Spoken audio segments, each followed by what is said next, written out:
This concludes our series relating to astrotheology.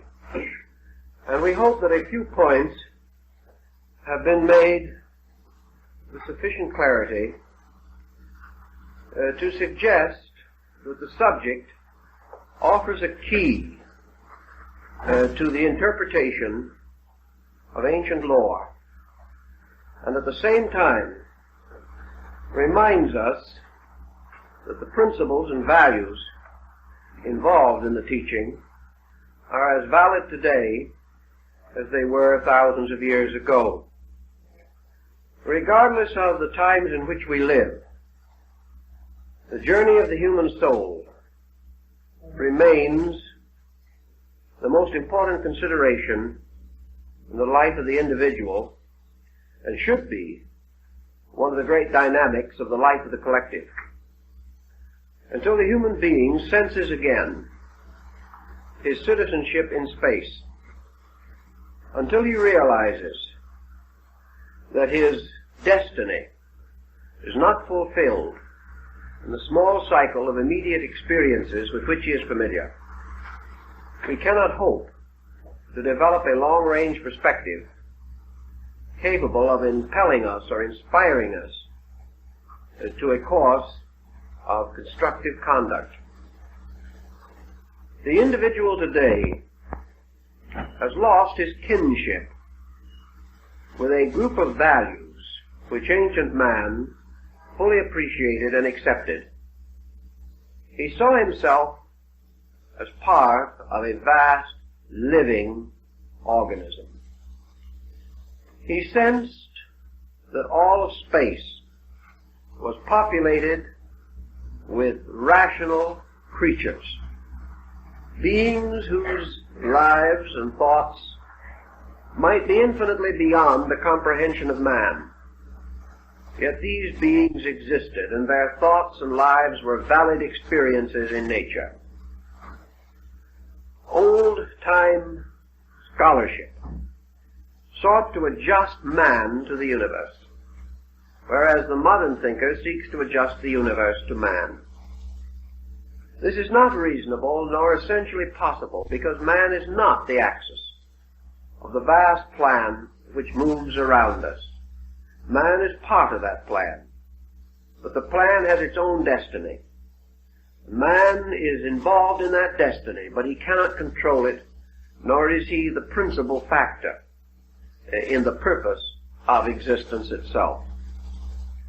Thus, by a proper modesty, by a gentle humility, by a recognition of the importance and dignity of the human estate, without exaggeration or distortion, we achieve something that is important. In religion and philosophy, particularly in recent centuries, man has become too important. He has become important in a self-centered way. He has become too egotistically significant. And in the emphasis upon himself, he has failed to emphasize his relationships with the larger world of which he is a part. Until he has proper perspective, he cannot cooperate adequately with any purpose greater than his own personal interest. Now today even we recognize larger purposes. We recognize such desirable ends as world peace. We hope to see ultimately the end of poverty. We would like to see universal enlightenment. We would like to have a factual statement of human equality. We look for the time when prejudice and intolerance will cease, and that the individual will live in a better kind of world.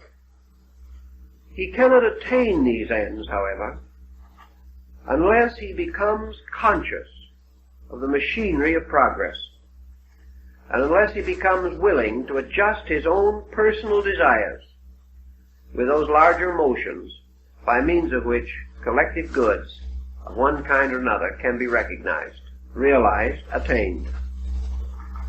The ancient man, therefore, looking around and seeing the universe, saw it as a vast house. He saw it as a house in which there were many rooms, many departments. He also recognized life unfolding in this great structure as being composed of innumerable parts, no part actually more important than another. Some parts more advanced in their present growth, some more humble, some lives rudimentary, others apparently approaching the completion of their spans of growth.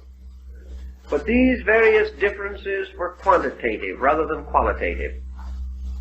An ancient man recognized a common life which he had to respect, which he sought to understand, and which he did not wish to violate. We say, for example, that ancient man, when he hunted for food, he killed animals, but he killed them to live himself. He killed them to feed the hungry. Ancient man never killed for sport. He never killed for the joy of destroying. Ancient man also never built merely in order that he might create with his hands. He built with a dedicated purpose. The things that he did, he sought to make important through the help of his gods, through the dedication to his religion, to his faith. His every art and science was dedicated. His own life was dedicated. We may wonder then how it happens that so dedicated a people did not attain the end which they desired. That is, that they were not able, through dedication alone, to achieve the securities that we still seek. One of the reasons, perhaps, why they were unable to succeed totally was that, like all of us, they were in processes of growth. Even today, there is no such a thing as total achievement. An achievement is as of now. But the individual who attains the fullness of today will be deficient in the things of tomorrow. Progress goes on. The individual cannot, from the imperfect level of his own realizations, achieve to ultimates. He must grow and build and restore and repair. He must go on struggling towards the greater goal, which can only come through the greater unfoldment of himself. So our forebears long ago, on the plains of Babylonia or Syria, or in some ancient mountain fastness of northern Asia, looking out upon the universe, experienced first of all kinship. The universe was not strange, it was near. It was not terrible. It was tremendous, but not fear-inspiring. It was vast, but this very vastness challenged man to grow, rather than to surround him with fear. And so enlightened peoples began to reach out in friendliness to the stars. They did not populate the firmament with evil beings, but with great good powers. And they sensed these good powers as forever protective and paternal. They sensed these powers as contributing continuously to the well-being of every creature that existed. And by the time Egyptian civilization had arisen, we see this universe in which we live strangely charted, mysteriously organized into planes and levels and spheres and departments. There were worlds within worlds, wheels within wheels, as in the story of Ezekiel's vision. Man saw the universe as a vast structure of evolving life, and saw himself moving through this structure. One of the most difficult problems he had to face in his ancient seeking was the fulfillment of his yearning to share with life, to share with the total experience of existence. This perhaps was the beginning of mysticism. Certainly it was the beginning of man's seeking, when man went forth alone into the night to fast and to pray and to meditate, to ask the presence or ask awareness of the powers which he felt were around him and within him. Primitive man did not believe that all his deities were far above the sky. They lived in the earth and in the rocks around him. They lived in the mountains, in the valleys, in the trees, in the waterfalls. He had this wonderful sense of the nearness of the creative agencies. We've lost this because man finds nearness only to his own kind, or to the strange, complicated world which he himself has fashioned. As a result of this lack of nearness to large things, this lack of ability to go out and simply contemplate and feel, man has become a highly neurotic creature. Some psychologists like to tell us that ancient man was also neurotic. He probably was to a degree. But had he been as neurotic as we are, it is questionable if the race could have survived. Actually, he had, as a medicine for his neurosis, so many beautiful things that we no longer have. Perhaps they were superstitions. Perhaps we feel that we have outgrown them, like the fairy tales of childhood. But whatever it is, we have lost the beautiful. We've lost the sublimity of life, and have locked ourselves in a world of routine patterns, of mediocrities, which neither satisfy the imagination nor nourish the idealism in our constitutions. How we shall understand this pattern in terms of astral theology will require a little understanding of ancient man's opinions and beliefs. Where did man come from? Well, theologies tell us and philosophies imply that man came out of a universal state. Like the old poem, he came from the everywhere into the here. The ancient man believed that in a remote period, men lived with the gods. That men were fashioned first in a strange heavenly state. That man had in his constitution something of the divine nature. That he dwelt above the world in a mysterious abode of blessedness. And then he started forth on his journey.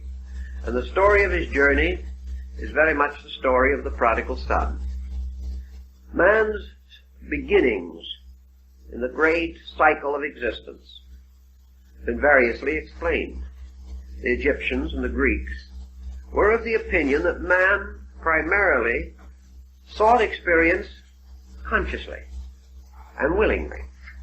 These peoples did not have a fall in their theology, as some other nations had, this concept of man being driven out of paradise. Many ancient peoples and most Eastern peoples did not feel that this was true.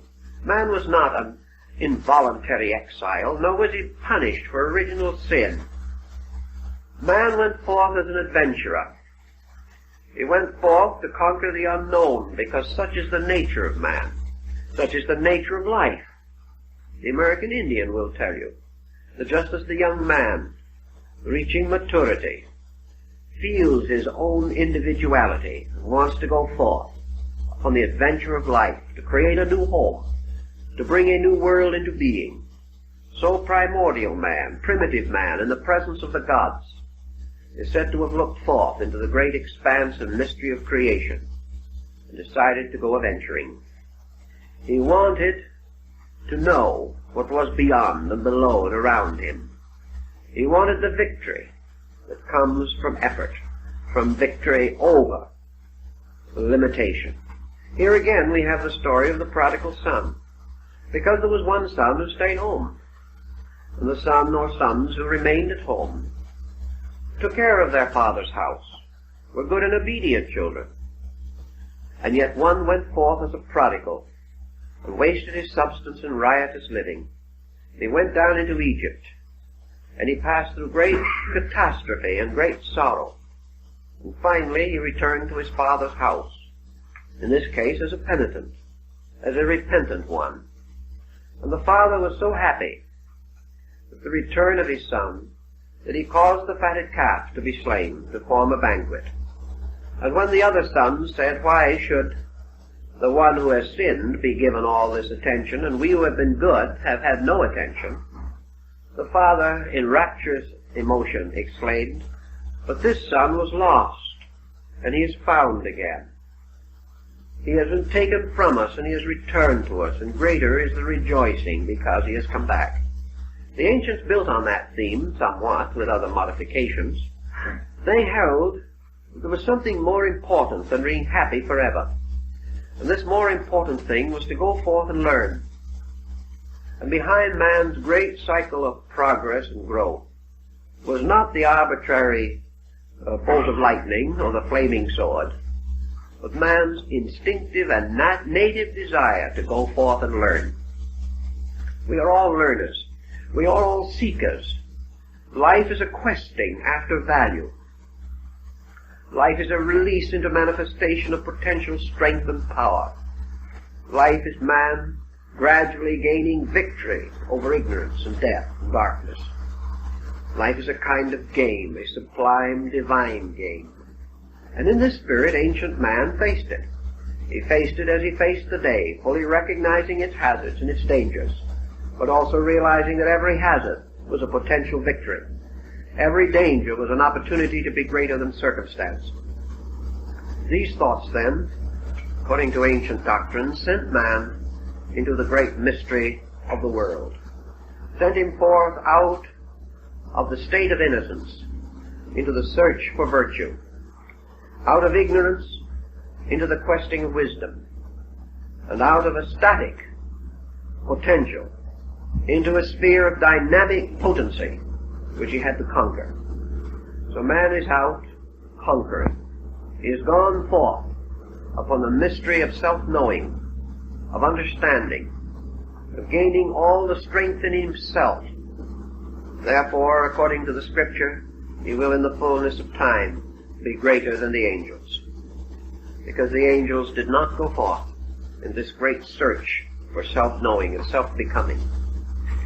But in the old ways, these various steps that were taken were not regarded as we regard them, as stupendous episodes, as great problems to be greatly considered, any more than the growth of the child was a great problem.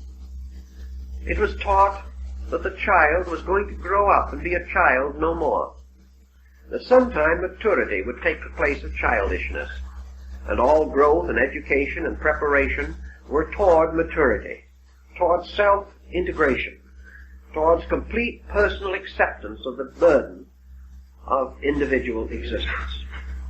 These things were behind the Greek legends and the Hindu and Chinese legends. And so man stepped out of the mystery of the heavens into the strange circles of the spheres. He began to experiment with the problem of life existence in itself. And the first thing he had to do, before he could function in any sphere or any world, he had to fashion for himself some kind of a body in that world. He could not move from one state of matter to another, or from one state of energy to another, unless he had an instrument within himself by which he could be attuned and adjusted with the new state into which he was passing. The old philosophies tell us that when man moved downward, out of his original state, he did not cast off his divinity. He simply enclosed it in a lesser condition. He put on new vestments, but the same spiritual being was within them. As man lost his contact with the heaven world, it was not because the God in him died, or that the God in him departed, but rather that it was vestured with a heavier raiment. And this raiment was derived, as the Hermetic axioms tell us, by descending through the various parts of the world. Thus in the Pymander of Hermes, we see the soul coming down through the orbits of the 7 planets, or the 5 planets and the luminaries. And as the soul entered into the state of each of these planetary cycles, the god or the keeper of the planet bestowed something upon the soul. And Saturn bestowed upon the soul prudence and gravity, but it also supplied a kind of veil or vestment which locked the consciousness, the pure spiritual life, within a garment of prudence, within a structure of abstract mind. And this structure was embryonic, it was unborn, it was untried and untested. It wrapped the individual in a potential. And as man descended into this great ring of Saturn, according to the ancients, he received the potential of abstract mind, the power to become prudent. He did not become prudent. He merely gained the power to be. And as he descended beyond this into the sphere of Jupiter, another vestment was added over, as a garment upon an undergarment. And man gained the potential power of being reasonable, the power to rationalize, the power to think things through, to philosophize, to idealize facts, and to gain the actual attribute of judgment. Then he went still further down, and he received another vestment over the ones that he had already gained. And this third vestment was bestowed by the spirit of Mars, and this was the vestment of courage. The individual gained the power to become brave, to have patience, perseverance, to stand under the struggle and stress of things, to bear pain, to bear reverse with fortitude, to have the courage to dare, added to the wisdom to be silent, which he had previously received. Then he went still further, and another luminous vestment was imposed upon him, and he was surrounded with a halo of light. And in this next, or in the great solar arc, he gained for himself the power of vitality, the power of energy. Courage had to be sustained and supported by energy. Without energy, man's courage remains locked hopelessly within himself. Energy becomes necessary to courage. But he gained this mysterious thing that is said in the Bible. The breath of life was breathed into him, and he became a living thing, a living being. And his life came from the sun. And his life made him a dynamic creature, rather than merely the patient bearer of ancient mysteries. And from the sun he passed on downward still further, and he received from the guardian of the gate of Venus. He gained the mysterious power of beauty. He gained the ability to love, the ability to sacrifice with great tenderness of affection, the strange and wonderful ability to forget self in the service of the beloved. And this vestment of love was placed upon him, not as a mature instinct, but merely as a garment. And then he went still further downward into the mystery of things, and he came to the orbit of Mercury. And here was given to him skill and cunning, and the ability to use his hands, and to fashion and to fabricate things. And he was also given quickness, and according to the Greeks, wit was bestowed, so that he might bear the rest with patience. Without a certain wit, without a certain humor in his own consciousness, without a lightness from somewhere, all these problems and burdens might be too heavy for him. And then he came down into the orbit of the moon, and here imagination was bestowed. And imagination was the power that was sometime to break all the bounds and boundaries that held him, and to give him freedom and release into a larger life. And thus well covered with 7 raiments, one within another, until he was burdened and loaded and heavy with garments, and was now obscured so that he could no longer function easily, or even be aware of his ancient birthright of freedom and airiness and liberty. He was then, according to the Greeks, caused to fall downward into darkness, into the mystery of the sphere of generation, which is the earth. And here then he was born with the 7 vestments within himself, hidden from all sight, contained within and behind this thing which we call the body. And having entered into the sphere of generation, he became mindful of the gifts that had been given to him. He felt them moving through himself. He did not understand them, but each of these vestments was a power of his soul, a power of consciousness within him, an attribute, an aspect, an adornment, given to the soul by the stars, in order that the soul might find its way back home again. And so in birth, man, heavy with the gifts of the gods, which had become a darkness upon him, a burden rather than a release, was carried by the very weight of these divine gifts into the sleep of spiritual death, which we call physical awaking. And then begins the great problem of growth. Each child, growing from infancy to maturity, passes gradually through unfoldments, and these unfoldments are the releasings of the potentials of the soul. One by one, the locked attributes, the vestments given by the gods and planets, begin to become active through the manifestation of the individual. And little by little he comes into possession of the 7 powers of the planets in his daily life. He does not know exactly what these powers are, and most of all he does not realize that in a strange way these powers are all restrictions upon himself, because his pure consciousness has been continuously restricted, and what we call the gifts of the planets are actually limitations imposed upon us by these conditioned psychic pressures and factors. Thus man, adorned with all these benefits, is really the victim of his own adornments. He is less than he was in the beginning, because he is no longer free to express his natural consciousness. So he goes from the cradle to the grave, and in the course of life he learns to use these various attributes which he possesses on the physical level of life. He gains skill in judgment in some cases, or he becomes prudent, or his courage is sufficient, or his skill is great, or his imagination is strong. His affections may be ardent, and his vitality may blaze forth in the number and multitude of his achievements. But all of these things represent only physical expressions of these attributes. The mysterious vestments, the gifts of the gods, are still locked within him.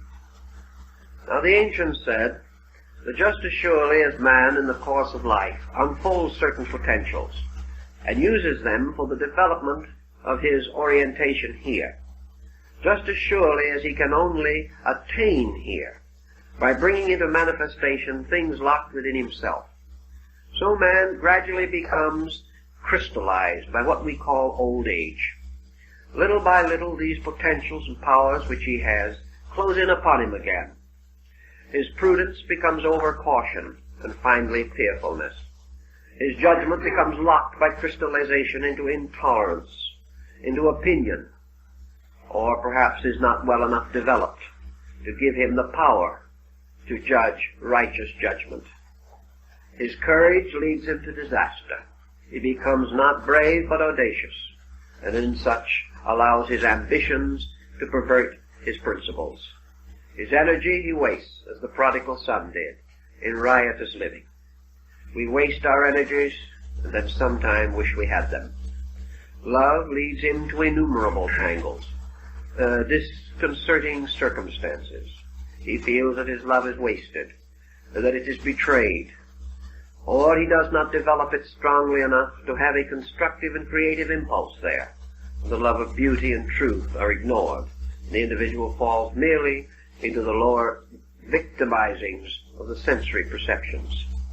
Wit, skill, produce not only the cynic and the skeptic, but skill without understanding gives us a scientific world which is not safe to live in.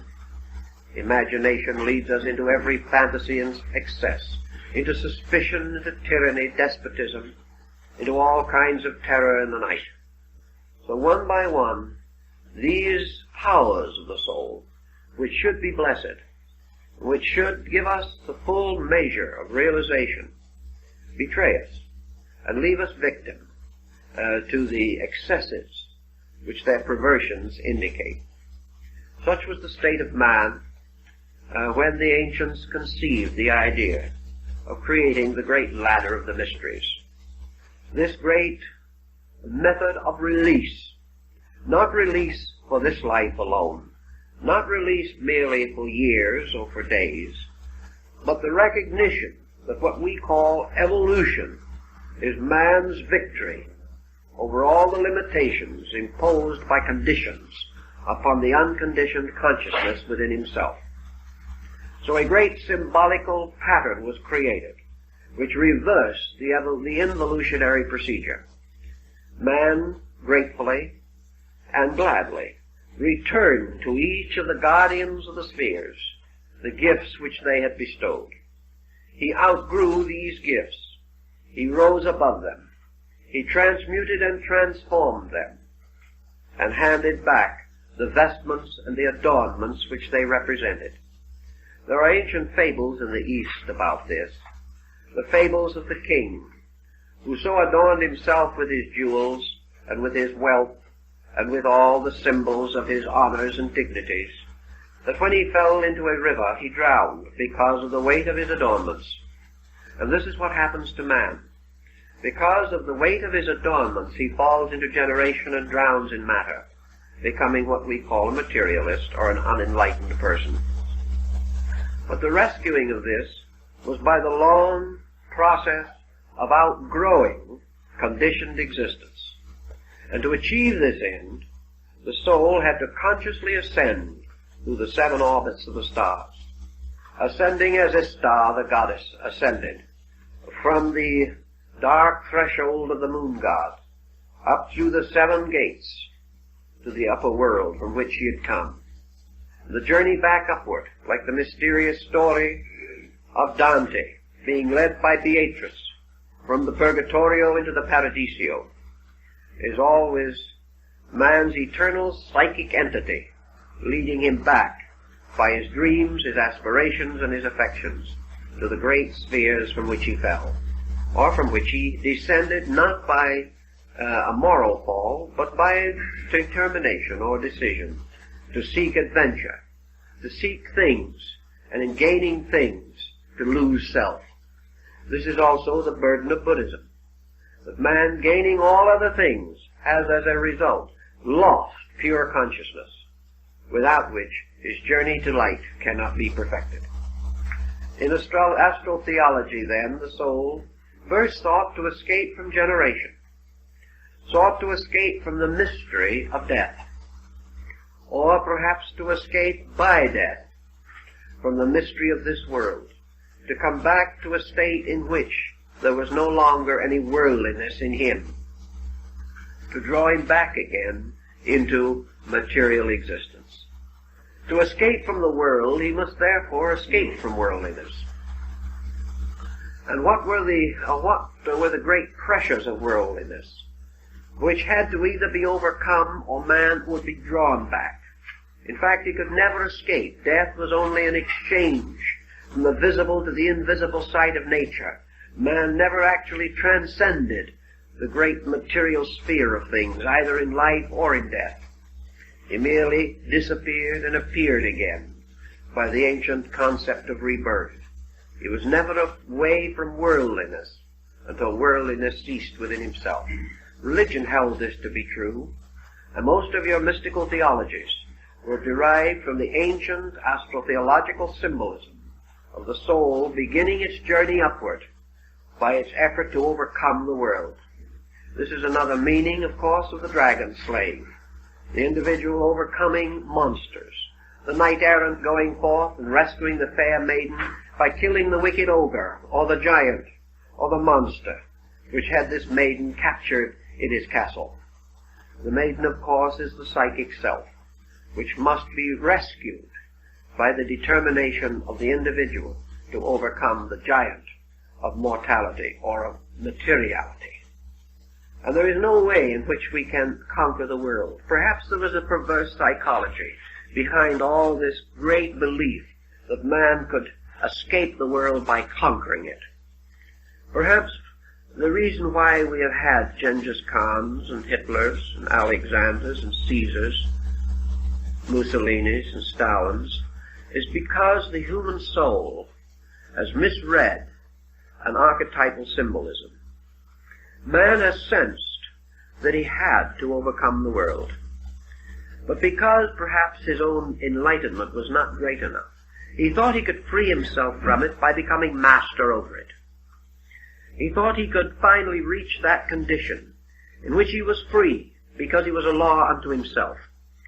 When he reached that security, when he bound the whole world in slavery to his purpose, then no one could contradict him, no one could deny him, no one could refuse him, no one could thwart him. Then he thought, I am free. But he never found that to be true.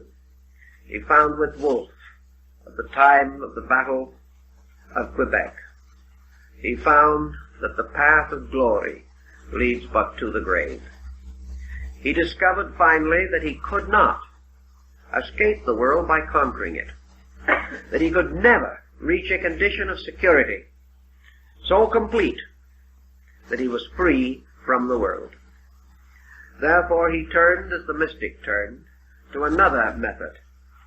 Instead of attempting to conquer the world, he attempted to conquer worldliness in himself, realizing that he was bound here by these very ambitions which he sought to satisfy or to gratify. Consequently, by becoming desireless, by no longer responding to the allurements of the world, by no longer admitting the power of the world, he could perhaps escape from its tremendous, insidious effect upon himself. Ancient man, then, really believed that he had to be born again out of this world, if possible, born without death. That instead of dying out of a material state, he must die out of the materiality in himself. This was the second birth. This was the twice-born one, who had achieved conscious liberation during life. It was a birth into a new state, in which the Greeks said the hero dwelt. The hero being the person who had overcome the world as an experience of consciousness, was therefore free from it, because it could no longer be stimulated in himself. He would no longer hate. He would no longer desire. He would no longer sacrifice his principles for his possessions. He gained a certain detachment. How did he do it? Usually by becoming internally conscious in some way of something superior to the world. He could not escape while he believed in the world.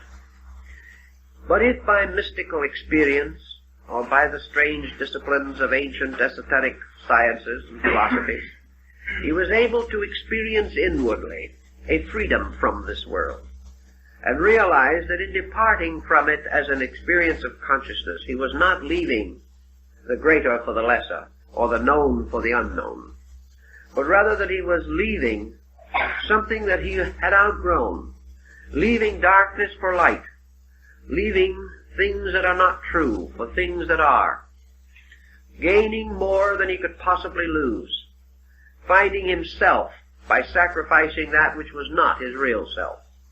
Buddhism taught this in renunciation, that the individual, through inward discipline, gradually relaxed away from the world, and having done so, he passed through the first gate of the mysteries, and was, for the beginning of his journey, a free soul, a soul searching light. And beyond this, he then had to pass through what the ancient Indians might have called the yogas. He had to pass through the levels of the planets, and he had to return to each one of these planets the garment or gift which each had bestowed to him. And the only way he could return any of these garments was to outgrow them. He could not cast them off. He had to achieve a victory over them. He had to make himself greater than they were. He had to exhaust their usefulness and their ability to hurt him. He could only, therefore, go on when he had achieved complete mastery over the mystery that was represented for the planetary gift. So when he came to the orbit of the moon on his return journey, he had to transform the potential of imagination into the full release from it, the full expression of it. He had used imagination, first unwisely, then wisely, and finally he had reached a point where imagination was no longer important, where the individual exchanged his imaginings for the facts which he had discovered for the growth of his own consciousness. Man does not have to imagine the wonders of the world if he understands the world. The world is in fact more wonderful than any dream that he could have. And through true and complete understanding, the distortions, the imageries, and the fantasies of things were no longer vital to him, no longer necessary to give him inspiration or impulse. Let us say, for example, that a person is inspired to do a good deed. He may be inspired by hope, or by faith, or by charity. He may imagine all the wonderful outcome that will follow this good deed, and therefore he is strengthened to do it. But when he is wiser, he will do that good deed without any of these overtones at all, simply because a certain action is lawful, right, proper, necessary, and the only thing conceivable. When he reaches this point, he can return the cloak of imagination to the lunar guardian who keeps it. He no longer needs it. He is not deficient in anything that imagination stands for, but he has released consciousness from imagination and into fact, and the fact is more beautiful, more wonderful, and more true than anything that he could imagine. Then he goes onward to the problem of skill, and to this little humor problem that we described. He must return to Mercury, the gifts which this orbit has given to him. And so we find that he returns to this level, that level of his mentality, which has to do with proficiencies of all kinds. He returns the powers which Mercury has, among them the arts and sciences, because these arts and sciences were all schoolrooms in which he studied, and having mastered the lesson, he no longer needs them. Having transcended sensory perceptions, he is no longer dependent upon them. He moves inward into the archetypal soul powers, by means of which he can direct his higher destiny. So he returns to Mercury these problems. And he also returns this element of humor. For this humor is no longer necessary to the individual who values things correctly, because the moment he values them correctly, they are sufficiently satisfying and sufficiently optimistic, so that the truth is more joyous than any interpretation or any jest that we can create about it. And he returns in due course and time the emotion of love and beauty to the keeper of the orbit of Venus, because he has now discovered a transformation of emotion within himself. He is no longer subject to profane affection. He has rather transformed all personal emotion into compassion, or the great spiritual attribute of love. He has gained a soul power, and it is no longer necessary for him to use the instruments of trial and error which he previously knew. He then ascends to the sphere of the sun, and here he returns his energy, because he no longer needs to do as Satan does, rush up and down the world. He no longer needs activity as we know it, because the greater activity is a psychical quality within himself, beyond dimension. Vitality is no longer necessary. In its place is a simple directive. He is no longer burdened with body building or the need of energies and vitamins to maintain himself. All these things are necessary because of his own ignorance, and as he becomes wiser, he outgrows them. He then returns also his courage to the orbit of Mars, because courage is only necessary in the presence of the unknown. When the individual recognizes the immutability of good, he needs no courage, for he knows there can be no evil thing happen to him. And he returns to the sphere of Jupiter, the judgment which it bestowed. And last of all, he returns to Saturn, its prudence. And then, as the wonderful golden verse of Pythagoras says, the soul, freed from all these bonds and all these burdens and all these raiments, rises in its own pure nakedness to return again to the world of light from which it came. It has, however, passed through a strange experience, a strange transformation, because in the Greek philosophy the soul that descended in the childish ignorance of the unknown around it and within it. But the soul ascending has ascended by conscious, intentional victory, step by step. So the innocent, childish soul that descended gives place to the strong, mature, virtuous soul that has decided all things and has chosen to cling unto that which is good. Thus the journey of the soul through the spheres gives man the power of decision. It gives him the right to choose to be right. And as a result of that, it gives him good destiny. It gives him the right to earn a destiny. which cannot be earned unless all factors composing it are voluntary decisions of his own. The gods could preserve man in innocence, but only man himself, given the opportunity to do both right and wrong, can achieve to the state of virtue, which is the determination to cling to that which is right. So this journey was a kind of initiation, and all your initiation rites and ceremonies of ancient man were based upon this story, based upon man gradually achieving victory over the 7 parts of his own soul, restoring their attributes to the universe from which they came, and resurrecting victoriously from the 7-fold body or psychic entity which contained and locked him within itself. Now in China we have another interesting simile, which was also well known to the ancients. Namely, every time at the service of the Fortunate New Year, during the great period of the Manchurian emperors, the streets of the Forbidden City, the great wonderful road of state in Peking, was strewn with the sand of Gobi to connect the imperial city, the vermilion city of the emperor, with the temple of heaven of the Fortunate New Year. And here, in simple white robe, on the day of the ceremony, the emperor, alone and unattended, walked the yellow sand of Gobi from the imperial palace to the altar of heaven. And here, before heaven, he made his offerings. Here he offered himself as the living sacrifice for the well-being of his people. And in this ceremony it was said that he followed the will or dictates of the ancient emperor Shang-Ti in imperial heaven.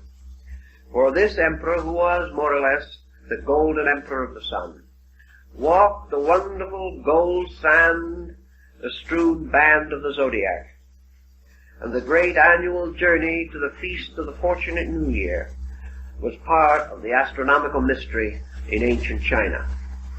We've already mentioned the perilous journey of the sun through the signs of the zodiac. Among the Greeks and Persians particularly, this perilous journey was again revived in connection with the human soul. The soul or psychic self was therefore regarded as performing 12 labors. A man in his journey through the great spiritual year of his destiny, the year composed of the length of time that took him to move from ignorance to wisdom, from mortality to immortality, accomplished this by means of 12 labors. And these were the labors of Hercules, and they were also the mysterious voyages of Simdad the sailor, and they are contained very beautifully concealed, but quite clearly stated, in the Odyssey of Homer. These legends and fables were all derived from the mystery rituals. In the Egyptian rites there were 12 deities, 12 ancient gods who sat in judgment. These 12 gods passed upon the virtues and vices of the human soul. They were the testers, the triers, the guardians, and only those who could pass successfully the examinations given by the 12 gods of the old road were permitted to pass on into the blessedness. Now these 12 gods or guardians of the old road, of course, relate to the solar mystery. And as man became a little more sophisticated in his astronomy, and a little more aware of the mystery of the year, he likened his own spiritual cycle of life to this story of the annual journey of the sun. So man started out with a firm conviction that this mystery revealed to him the things he had to do. For the old question is asked again and again, what must a man do that he shall be saved? And this problem of being saved to the ancient meant that he must be worthy. Salvation comes from the same word as salary. That is, we are paid a salary. A salary to the Romans, as the word salary implies, was a payment in salt, because the Roman soldier was paid in salt, a very valuable and important and useful commodity. And the payment that he received in salt was called his salary. Now salvation comes from the same thing. It means well salted. And it also means that those who are saved are the salt of the earth. Because salt is also the most ancient thing for the preserving of food. When they didn't know what to do with it, they put it in brine. And by putting it in brine, they could keep it indefinitely. So salvation meant to be kept in salt. Now, we have hardly that idea of it anymore, but it has its useful points. Because if the salt shall lose its savor, wherewith shall it be salted? And in the scriptures we hear a great deal about it. Now, in the ancient days of royalties, particularly in England, they had a very large salt cellar. It was a symbolic one that looked more like the trophy that you win when you do a particularly good round of golf or something of that nature. A trophy cup. The salt, the great salt, might be 2 feet high, and it was placed on the baronial table. That is, it was placed on the table of the nobleman, dividing those who sat above the salt and those that sat below the salt. And great people sat above the salt, and common humble people sat below the salt. And the interesting point was that the sign of poverty was that you did not have enough salt. The salt was a luxury at one time that belonged very definitely to the great and the privileged. And those that were above the salt were supposedly the salt of the earth, although from what we can learn of English history, it wasn't always quite literally true. But here we come to this point. What must a man do to be saved? And salvation had to do with preservation. And preservation had to do with man performing certain dangerous tasks and surviving wonderfully these hazards and these tests. And in order to achieve these ends, he had to show his courage. And in your Greek legends of Hercules, you see that for various reasons, usually to satisfy some deity, the hero had to perform some peculiarly hazardous and dangerous undertaking, presumably beyond mortal accomplishment. Well, this problem is quite obvious. The attainment of even a reasonably enlightened standard of living is almost beyond human accomplishment. It is little short of a magnificent example of heroics of some kind. We do not see the swords flashing, or the helms with their brilliant plumage. We do not hear the crash of battle, but every achievement that we make is a struggle against pressures. Struggle against a many-headed hydra. For as we lop off one bad habit, 7 more grow from the blood. Everything we try to do confronts us with mythological situations, just as remarkable and dramatic as those in our ancient fairy lore. For all folklore deals with archetypal symbols, symbols of man's struggle for security. So in the ancient Greek and Persian rites, in the temples, the band of the zodiac was stretched across the sky. Sometimes it was made into the mosaic floor. Very often it was traced upon the robes of priests and upon the garments worn by neophytes.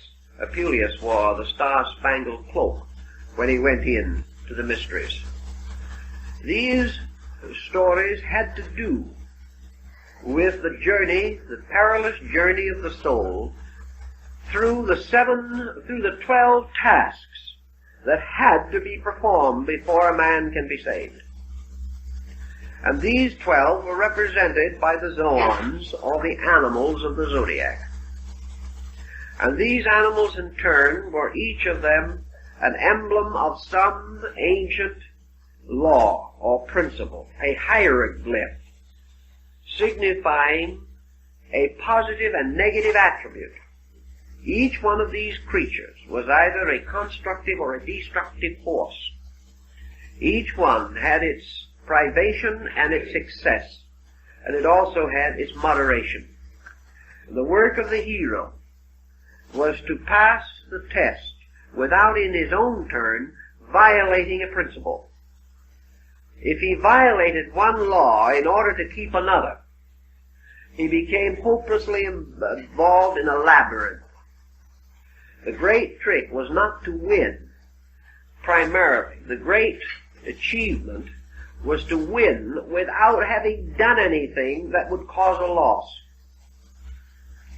In other words, you could always slay your enemy, but how to overcome him without hurting him was more difficult. You could always be angry at evil and oppose it, but how to oppose it without being evil yourself, that was more difficult. How to end sequences of causations without setting new ones in motion doing it. How to so conduct oneself that the correction of one evil did not engender 10 more. How to solve the mystery of the Medusa's head, as Perseus had to do it. The hero also had to pass through these amazing episodes, facing death at every turn, and yet he could not die. He had to win. Thus the labors of the sun deity, as represented through the great agricultural myth of the year, became the 12 labors of the human soul, searching for light, seeking for perfection. Thus the ancient Eleusinian mysteries were divided into 12 rituals, or 12 degrees, each one of which was concerned with some attribute of this great path of the zodiac. The soul starting out then had this pattern of the stars as its guide, just as the ancients navigated from the pole star. So ancient man, morally and ethically, navigated his Argo, or his Argonaut, his great expedition on the ship of salvation. According to the map of the heavens, he had to keep the laws of heaven. He had to follow the stars of heaven, and he had to follow in faith, and he had to withstand the tempests of circumstances with a greatness of spirit, or he could not succeed. Much of this is beautifully concealed in the part of the 5th book of Virgil's Aeneid, where we have a further description of the initiation ritual. So we will assume that after all these thousands of years, man still must walk the strange, star-spangled road of the zodiac. He does not walk it in the sky, but as he walks it through a series of qualitative experiences in himself. So we will begin now with the sign of Aries the Ram. We've already indicated the religious significance and the great institutions of the mysteries that were created around these signs, so we will not consider them at the moment. Now, when we do think religiously of the Ram, however, we think of the Lamb of God, we think of the scapegoat of Israel, we think of the offering of the Ram of Ammon. We have many various meanings. The 7-horned ram of Revelation stands out, and the ancient ram's horn, which blew the covenant, we also remember, and the ram's horn trumpet of Hindle, which called to the last great war in the Nordic mysteries. This ram's horn cup, in which the Eucharist of the ancient Gothic rites was celebrated. All these tell us interesting things and remind us of the universality of symbolism. Actually, the great key, it seems to me, of Aries, from the standpoint of the moral virtues of man, is courage. Courage, which belonged to the planet Mars in the previous cycle, belongs also to Aries, which is the essential dignity of Mars. It is where Mars is peculiarly enthroned. So courage is the beginning of the journey. Without courage, nothing can be achieved. Ulysses has to start forth in courage. Hercules had to have courage. The seeker after truth must have courage. Now, what is the root of courage in man? What gives man courage? Hope, imagination, dreams, convictions, or perhaps even more than these things, the great path of his people, the way of the good and the brave who have gone before. Courage is steeped in tradition. Courage comes from the authority of sacred writings. Courage comes from the inspired words of divine teachers. But man must have courage, the courage to do, to dare, to go on. So out of courage he must build and fashion his first instrument. And yet with courage he has other problems, because Aries also signifies combativeness. And here combativeness must be eliminated, because combativeness will lead to war, will lead to stress, will lead to ultimate perpetuation of the sowing of the dragon's teeth. So man must have courage without aggression. He must have strength without ambition. He must have dedication without despotism. He must have the ability to rise above obstacle without the inevitable tendency to enslave or destroy the rights of others. So the delicate test of courage rests with him.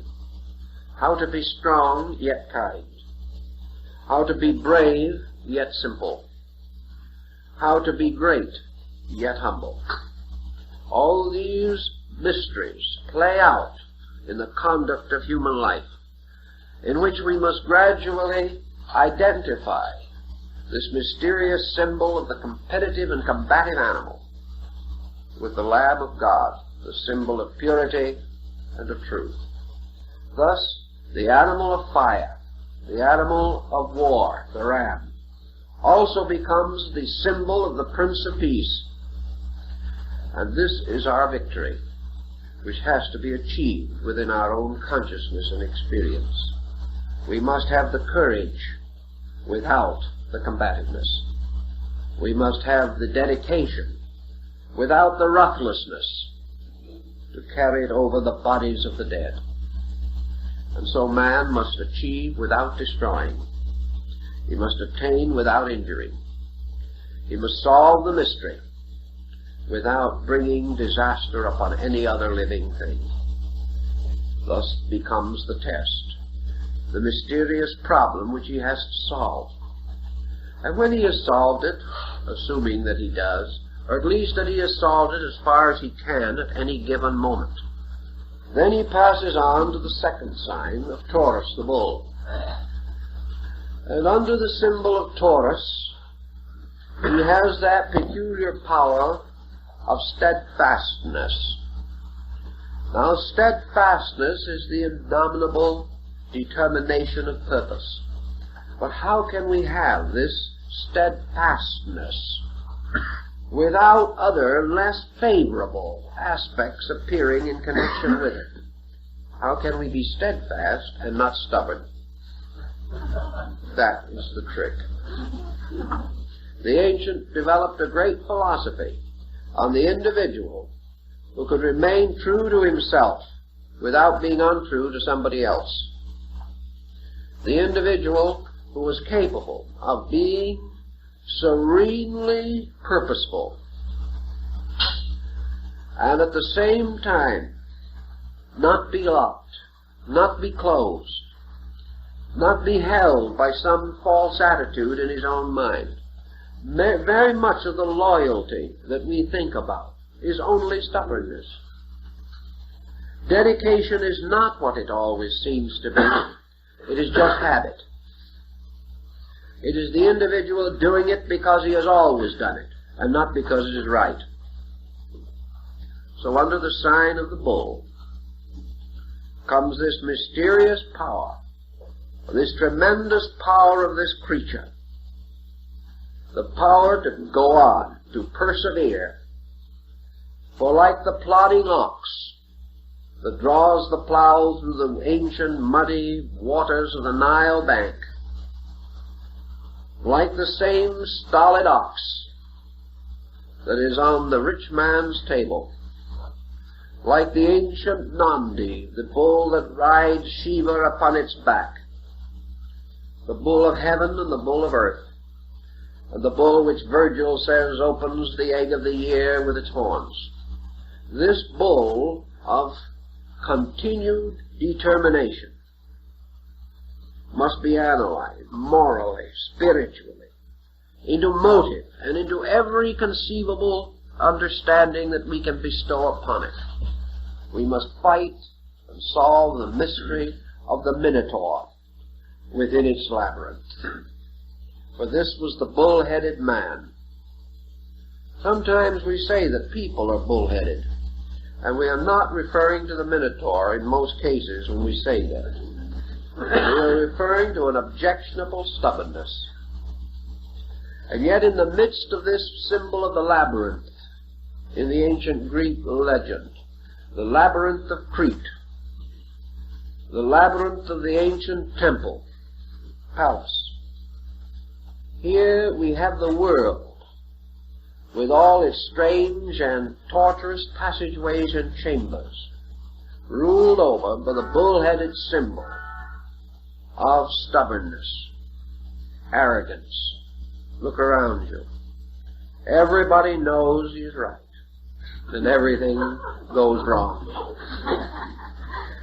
We can get an ear for very little. Everyone is determined to protect his own interests. Everyone has closed his mind to that which differs from him, and each, smugly entrenched behind his own defenses, is concerned primarily with the security of himself and his group, and with old prejudices and unchangeable crystallized attitudes. We seek desperately to prevent the growth of tomorrow or the survival of today. This is the Minotaur ruling the world. It is reaction. It is the old stubborn pride. It is the individual who must fight with his own fear of change, with his own determination to be loyal to his opinions rather than to truth. And the hero must fight that fight. And it's a great fight, and everyone doesn't win immediately. Now the third side that the soul is confronted with is Geminus the Twins. And here we come into a very intriguing problem. The problem of psychological polarity. Here we come into one of the strange things that is most obvious in the human mind. The more stupid a person is, the more certain he is. The more thoughtful he becomes, the more uncertain he becomes. And you take the comparatively thoughtful individual and you say, I want a yes or no answer. You'll have a very hard time getting it. You will get the famous political answer. Yes, and then again, no. The individual will say, it would seem this way, but perhaps it is the other way. Why? Because we pass through a period in which, as someone said, we become broad-minded but a little flat-headed at the same time. We mistake uncertainty for generosity. We like to think we're liberal, but the fact is we do not have the answer. And because thoughtfulness gives caution, we have lost directive in a great many instances. So everything in life is polarized. And we have the various Aristotelian techniques of either and or. We have the individual who, departing from the evil, would cling to the good, but has already established a polarity that has destroyed truth. We have persons seeking the so against the not so, only to discover tomorrow that they were wrong on both counts. We have the individual who tries to judge fairly, but fails because he does not know the facts involved on either side. We also find the individual who tries to help, but fails to help because he does not really know what is helpful. And wherever he would be helpful, he is capable of harm. The polarities go back and forth. So this side of Gemini represents mental division within the individual. Mental division leads to disillusionment, skepticism, cynicism. Mental division also leads to weakness, and it leads to the elevation of the functions of the mind above the purposes of the mind. We develop the thinker for the sake of thinking and not for the sake of the thought. We develop the individual who writes beautiful words but never means anything. We hear or see the grammarian who can construct a sentence perfectly, but the sentence never contains anything that will change the course of history. It is skillful but not purposeful. So this division, by separating and destroying the penetrating power of intensity, leaves the individual upon the twin horns of the Gemini dilemma. He is unable to determine anything, or he is locked in the polarized conflict of things. One of the good examples of that is the American Civil War, where we have the War of the Brothers. In ancient England, Lilly said that the United States was under the sign of Gemini, the twins. And we had the War of the Brothers. It is now nearly a century since that war, and yet we're still fighting it. And we're still struggling over it, and we're still trying to figure who was right and who was wrong. And we have a great many people who do not care who was right or who was wrong. They're on the other side, whichever it may be. We cannot let it die. So Gemini gives us another thing. It gives us this division, it intensifies prejudice, and then it never lets anything die. It keeps on fighting the war after everybody's dead. It keeps on winning the argument after everyone else has gone home. And it keeps on trying to figure out how it could have won the argument for days after it has lost the argument. Division.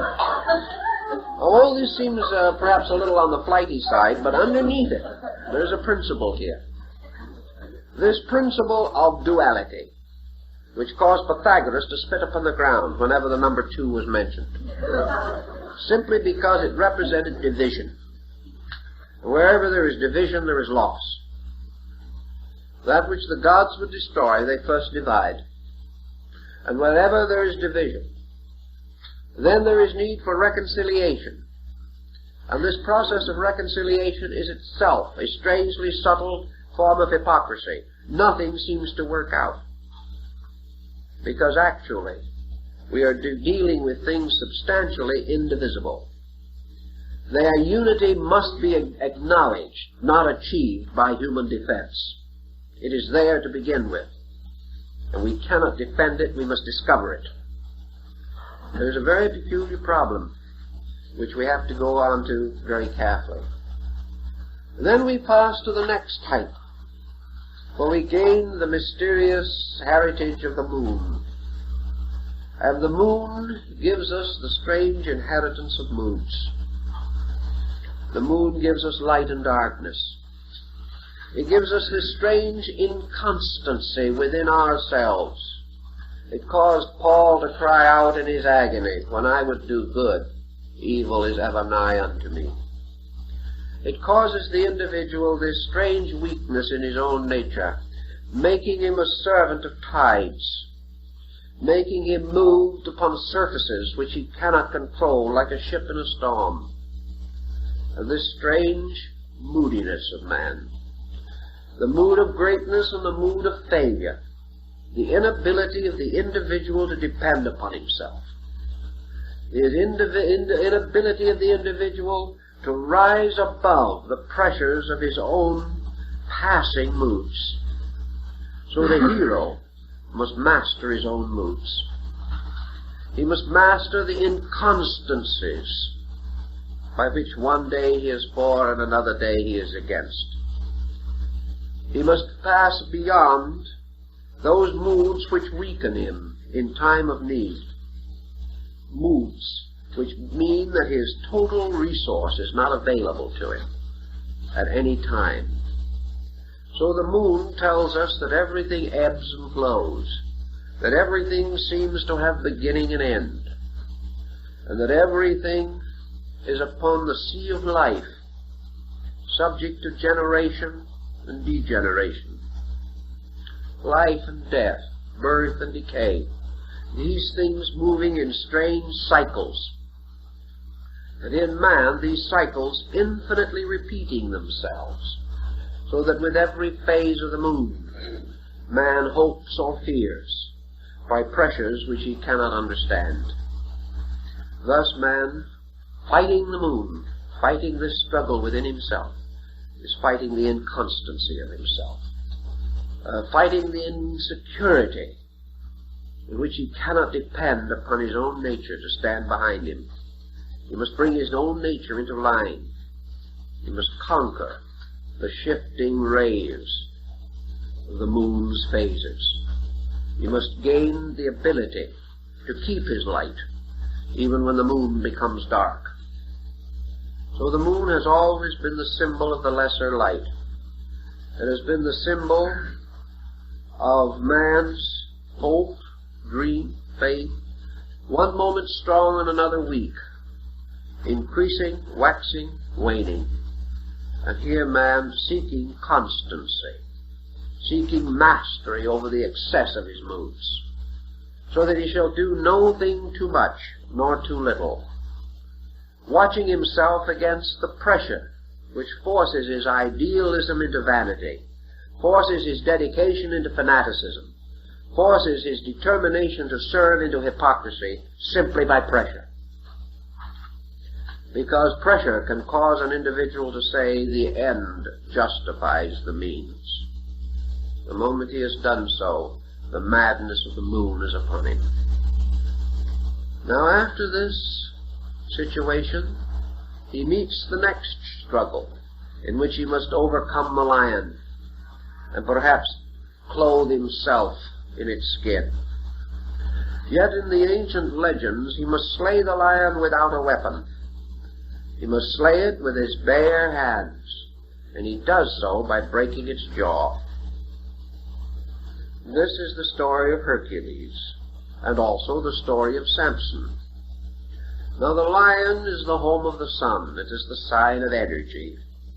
And to overcome or conquer the lion and clothe oneself in its skin is to overcome pride, overcome power, overcome force in its every aspect.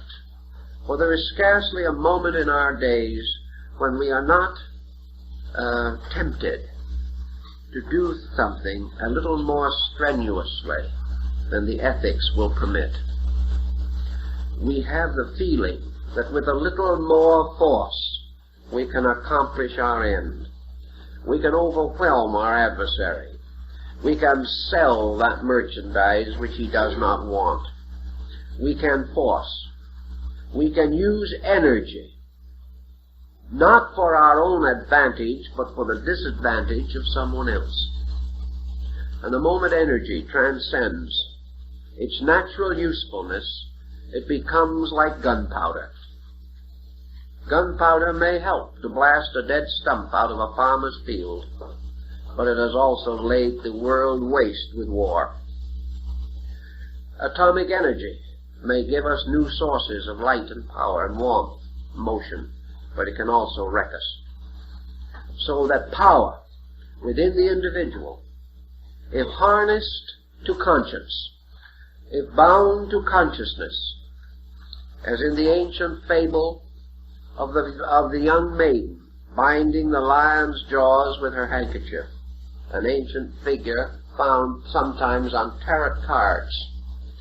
If gentleness can hold the power of the lion and the unicorn, we then understand something that is very important to us, namely that nothing that is good shall ever be attained by force. The moment you use force, the force becomes evil. Yet it is light without force, energy without pressure, action without aggression.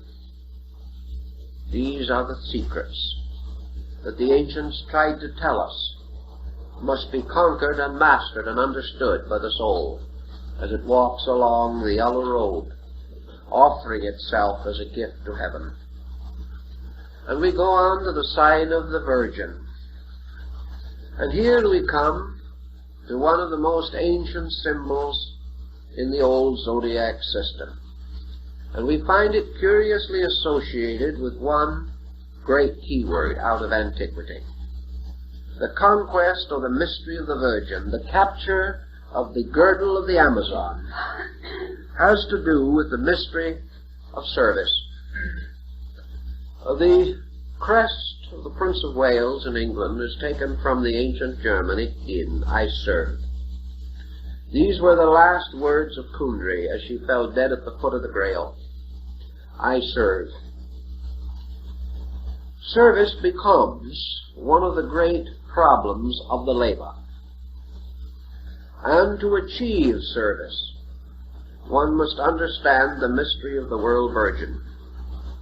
For service is actually bringing forth into life. That is the meaning of service. When we serve, we bring something forth into life. When we serve the need of our friend, we help to bring that friend forth out of darkness into light. All service is releasing life. In the ancient agricultural content or context, the Virgin carries the sheaf of grain, because if man serves the earth, it brings forth the harvest. Service, therefore, is making ready the way. It is perhaps sounded in the words of John the Baptizer, prepare ye the way of the Lord. For service is to prepare the way of life. Service is to prepare the way for those who do live. Service for the young is preparing them for life, preparing them to bring forth. Service of the strong, if we help a man in trouble, it is in order that we can assist him to bring forth out of himself those resources which are his true solution and which we cannot convey to him.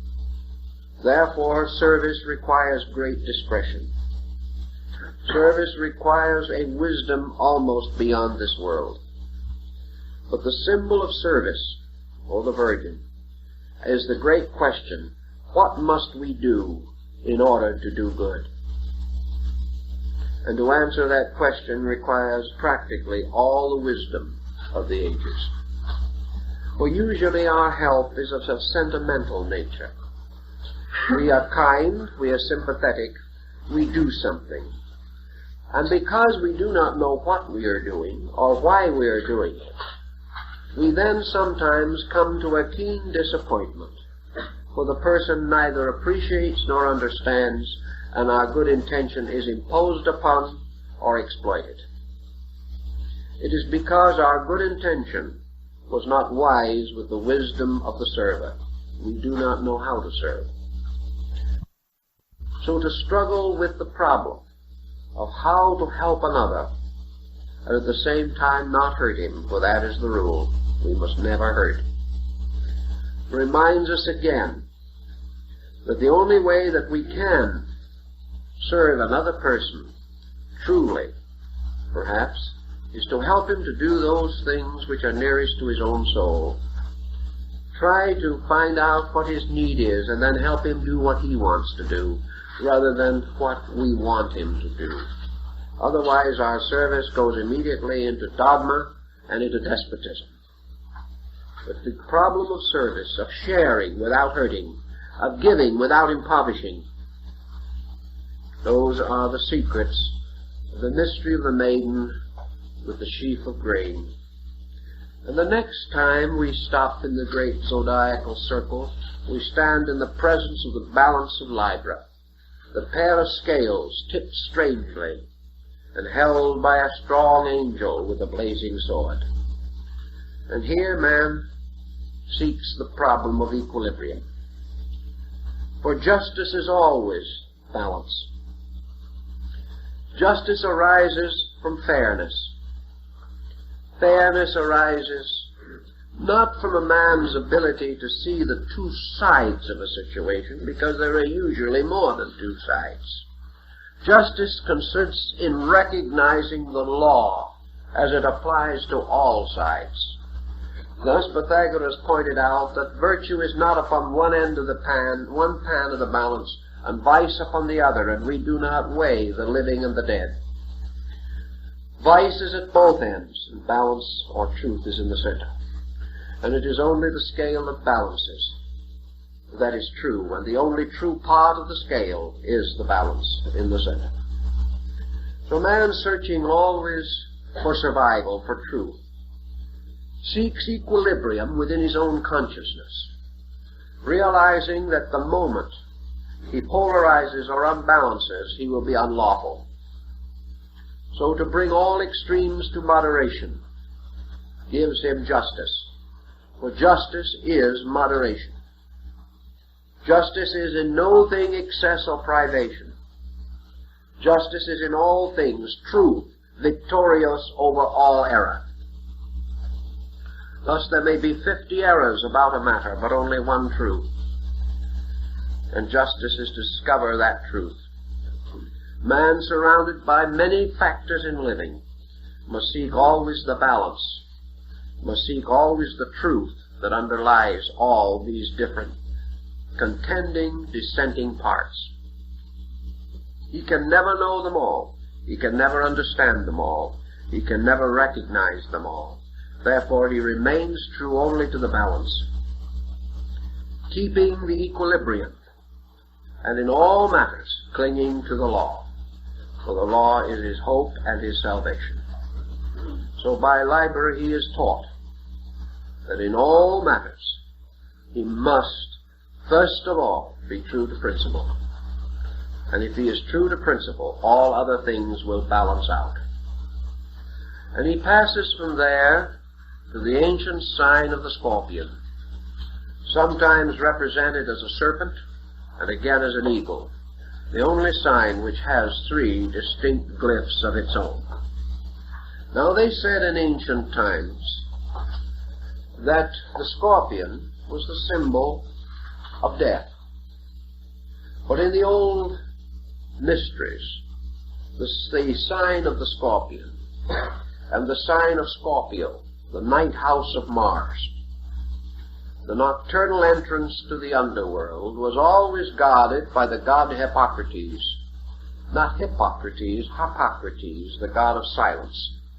And he was always represented standing or seated at the front of the temple in this position, with one finger on his lips.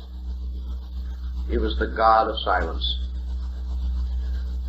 So the sign of Scorpio in the old mystery rituals taught us the secret of silence, the most valuable noise that there is. Silence is a strange, deep darkness. But silence, while it may seem to be the mother of mysteries, is exactly and actually the firstborn of truth. For in silence and silence alone, all mysteries are solved. All soundings end in silence, and from silence came all sound. And man, in his search for reality, must not only have courage, have skill, and have understanding, but he must also have the power to be silent. For if to speak is silver, as the German proverb used to say, to be silent is golden. And this golden silence is not merely not speaking. It is a silence of quietude within consciousness. It is this actual problem of being still that we may know the mystery of the divine presence. So the sign of Scorpio has always been peculiarly associated with the mystery rituals. All rituals had to do with death. All symbolical transformations were represented by the mortuary ritual. The initiate passing into the underworld in the ritual went through the mystery of death, presumably, symbolically. For he descended, as the rite says, into the great silence. He descended into the aloneness, into the abyss of darkness. And here he must not be afraid.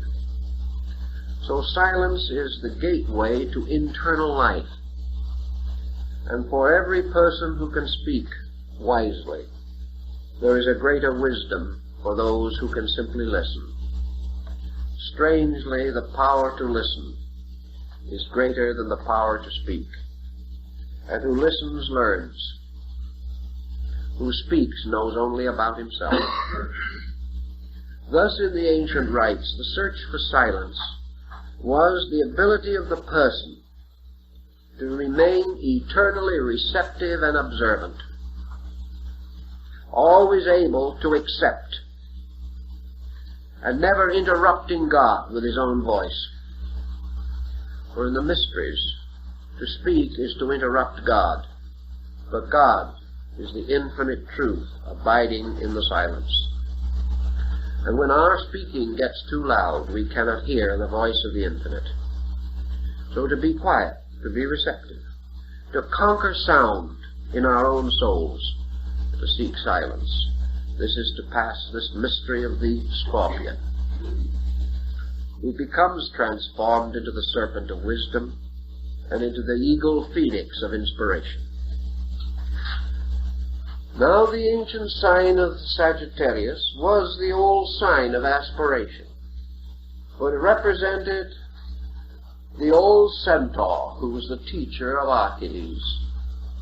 It was therefore the representative of nature. It was representative of the universe. The centaur is the universe as man's instructor.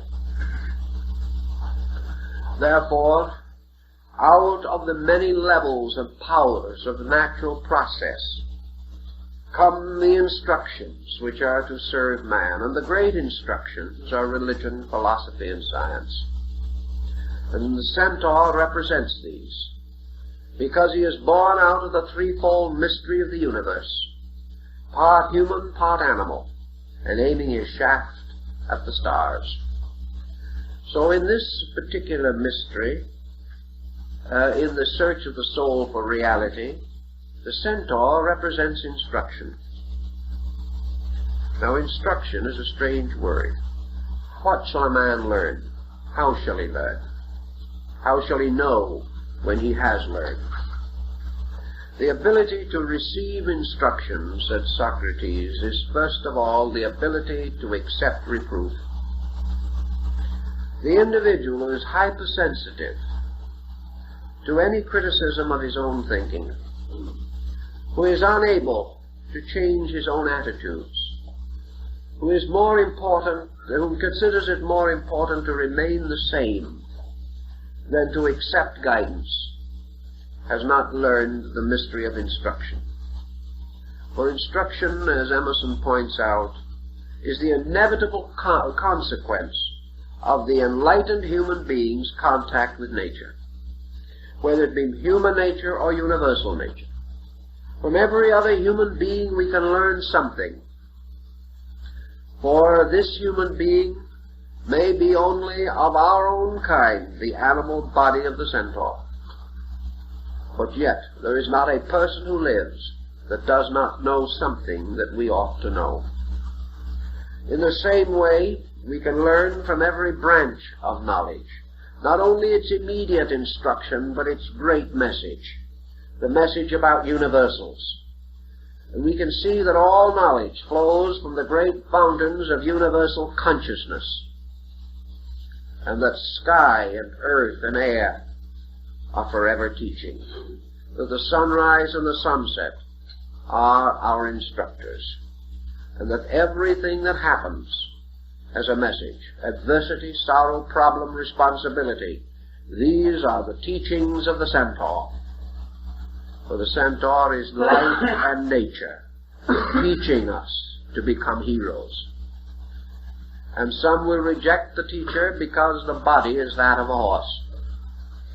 Others will say that the teacher itself is only an imperfect creature rising out of its own darkness. But nature is that. Nature is a god with the body of a horse. And nature is the teacher. And it is teaching us both human ways and divine ways. It is teaching us both the mysteries of our animal existence and of our universal state. To be receptive and to recognize instruction, and to see the universal teacher in the simplest of our friends, or perhaps in our own children, is to be able to know instruction. And beyond the sign of instruction lies the ancient symbol of Capricornus, the sea-goat, dedicated to the two cities of Babylon and Nineveh, one upon the top of a mountain and the other by the shores of the sea. Part fish, part goat, and the infinite symbol of man's eternal prudence. For in all things, man must be prudent. He must be forever mindful of the dangers of excess. And he must realize that even a virtue overworked becomes a vice. He must search for temperance, which makes prudence natural and reasonable.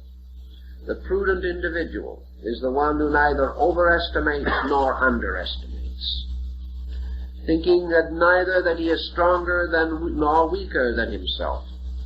So prudence has about it self-analysis.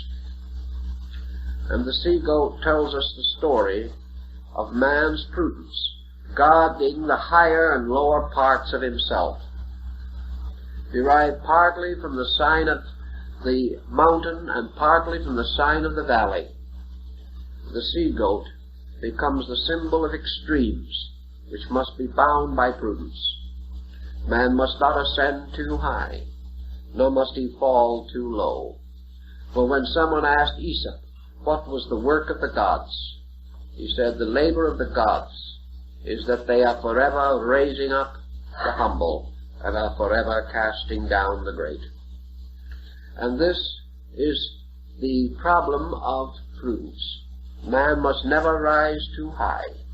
Man must never fall too low. And whatever direction he seems to extend, he must forever search again to control the consequences of excess, coming back to prudence. Prudence which causes him to grow no more rapidly than he can. One of the commonest problems of imprudence in growth is the person who, overestimating his own attainments, rushes forward and takes upon himself responsibilities and duties too much for his knowledge, and then finds reverse or tragedy. Never overestimate yourself.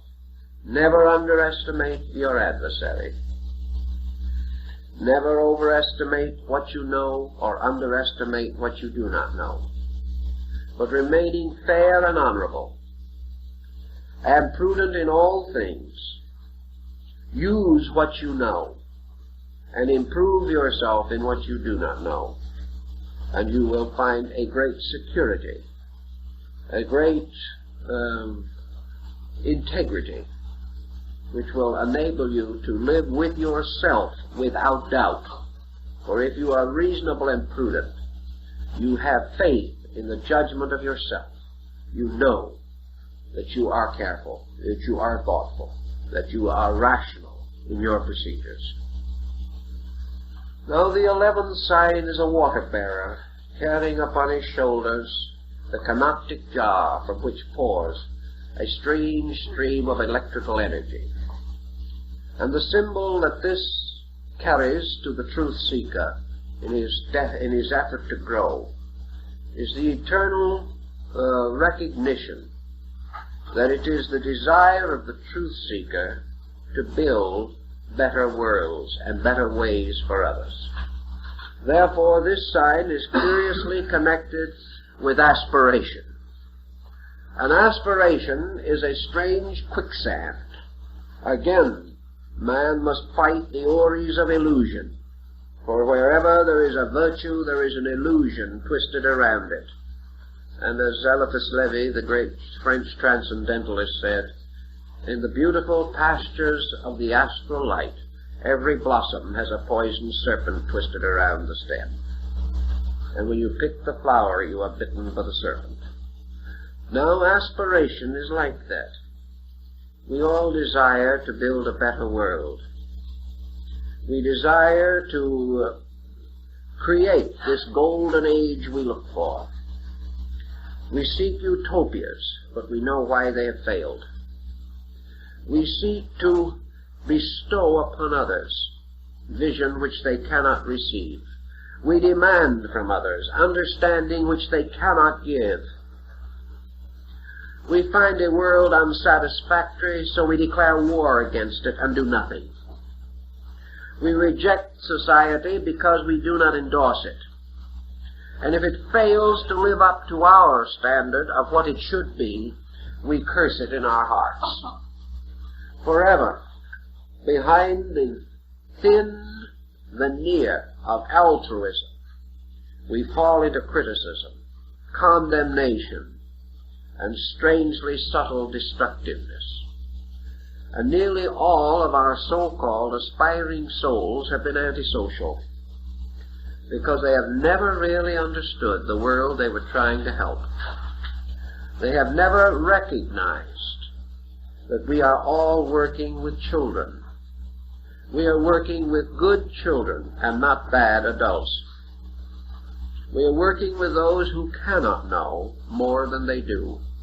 And we must build our dreams of a better world upon realities, upon things as they are, recognizing that progress is a series of slow and gentle steps, and that if we take one step wisely, we lift the world further than when we race ahead and then beckon it to follow.